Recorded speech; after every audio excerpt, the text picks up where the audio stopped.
make a small video here and things I had to do to the AC to get it to work with this. This is not on tension. It's really under its own tension. Some kind of stretch thing. See how far the thing is swung? I've had to cut off the other ear that was in the back, like this. I had to ground this guy down a lot. As I kept working with it, kept trying to get it to move, and it wouldn't go. This part up here, part of this bracket, I had to cut here so much that it's still, now it's touching again.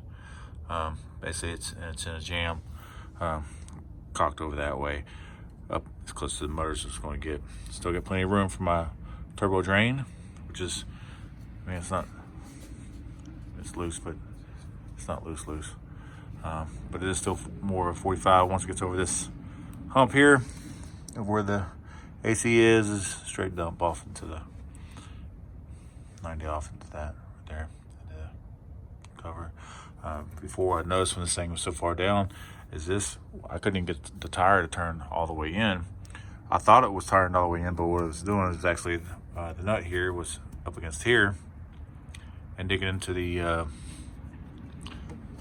fins there, and that's what was stopping it.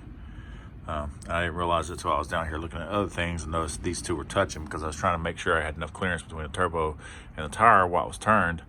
And so I had the tire turned over this way, and it's turned the key off and then walked off from it. It's been sitting like that for a while I was fitting up everything else, because the tire didn't bother me the way it was sitting. Until I was getting down here noticing some other things and noticed that this was actually touching the AC.